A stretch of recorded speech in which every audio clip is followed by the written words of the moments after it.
है जिसमें पत्थर जमा किए हुए है, तो ये शख्स अपना मुंह खोल देता है तो किनारे वाला शख्स उसके मुंह में पत्थर डाल देता है, जिसकी वजह से वो दूर चला जाता है और फिर तैर कर वापस उसी शख्स के पास आता है। जब भी ये शख्स तैरते हुए किनारे वाले शख्स के पास आता है तो अपना मुंह खोल देता है और किनारे वाला शख्स उसके मुंह में पत्थर डाल देता है। मैंने उन दोनों से पूछा कि ये दोनों कौन हैं, तो उन दोनों ने कहा कि आगे चलिए। फिर हम आगे चले तो जितने बदसूरत आदमी थे तुमने देखे होंगे, उन सबसे ज़्यादा बदसूरत आदमी के पास से हम गुजरे।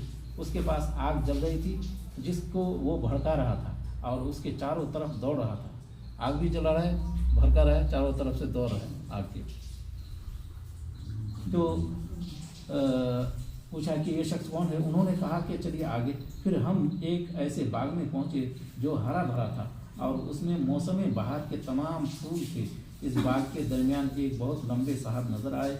उनके बहुत ज़्यादा लंबे होने की वजह से मेरे लिए उनके सर को देखना मुश्किल था।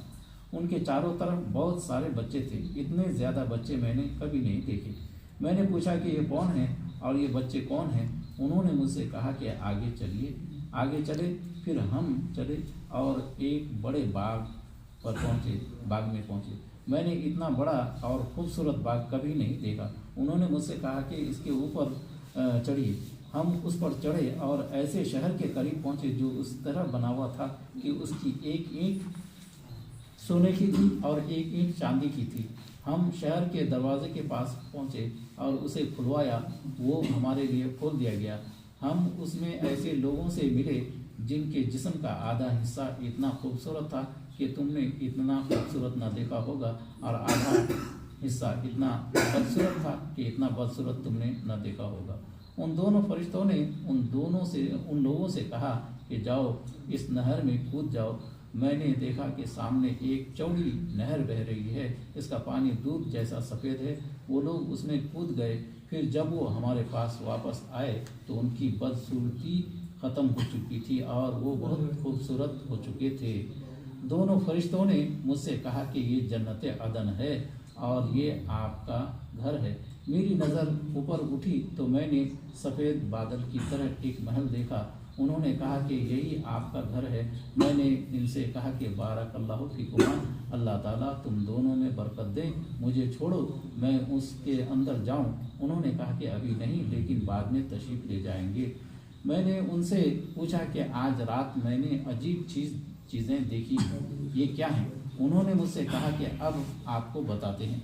पहला शख्स उधर जो पड़ा गया, पहला शख्स जिसके पास से आप गुजरे, उसका सर पत्थर से कुचला जा रहा था। ये वो है जो कुरान सीखता है और उसको छोड़ देता है। कुरान सीख रहा था फिर छोड़ दिया, ऐसा ना पढ़ता था ना अमल करता था और फर्ज नमाज छोड़कर सो जाता था। दूसरा वो शख्स जिसके पास से आप गुजरे और उसके जबड़े, नथने और आँख की गुद्दी तक चीरा जा रहा था। ये वो है जो सुबह घर से निकलकर झूठ बोलता है और वो झूठ दुनिया में फैल जाता है। निकलते ही बात की तहकीक नहीं, कुछ नहीं बोला, कहीं से क्या सुना नहीं सुना, दूसरे तक पहुंचा दिया, उसने उस तक पहुंचा दिया, उसने उस तक, पूरी दुनिया में फैल गई। इसलिए बात जब भी निकाले आदमी, बात की तहकीक हो, सच हो, हकीकत से वास्ता हो, उसका फैल जाता है। तीसरे वो नंगे मर्द और औरतें जिन्हें आपने तंदूर में जलते हुए देखा था, जनाकार मर्द और औरतें हैं। चौथे वो शख्स जिसके पास से आप गुजरे जो नहर में तैर रहा था और उसके मुंह में पत्थर डाला जा रहा था, सूदखोर है। पांचवा वो बदसूरत आदमी जिसके पास से आप गुजरे जो आग जला रहा था और उसके चारों तरफ दौड़ रहा था, जहन्नुम का दारोगा है जिसका नाम मालिक है। छठे वो साहब जो बाग में थे हज़रत इब्राहीम अलैहिस्सलाम हैं और वो बच्चे जो उनके चारों तरफ थे, ये वो हैं जो बचपन ही में फितरत इस्लाम पर मर गए। फितरत इस्लाम पर मर गए, दुनिया में नहीं, हाँ, बालिग भी नहीं हुआ, उसको आता ही नहीं। तो कुल्लु मौलूदिन युलदु अलल फितरत, हर बच्चा फितरत इस्लाम के ऊपर पैदा होता है। अब माँ बाप को जिस कुंबे में, जिस कबीले में रहता है, जिस दिन को अख्तियार किया हुआ पाता है, उसी दिन के ऊपर चलता है। तो वो सभी बच्चे थे इस्लाम पर, जो बचपन ही में फितरत इस्लाम पर मर गए। اس پر کسی صحابی نے پوچھا کہ یا رسول اللہ صلی اللہ علیہ وسلم مشرکین کے بچوں کا کیا ہوگا؟ آپ صلی اللہ تعالیٰ علیہ وسلم نے ارشاد فرمایا مشرکین کے بچے بھی وہی تھے، اور وہ لوگ جن کا آدھا جسم خوبصورت اور آدھا جسم بدصورت تھا، یہ وہ لوگ تھے جنہوں نے اچھے عمل کے ساتھ برے عمل کیے، اللہ تعالیٰ نے ان کے گناہ معاف کر دیے۔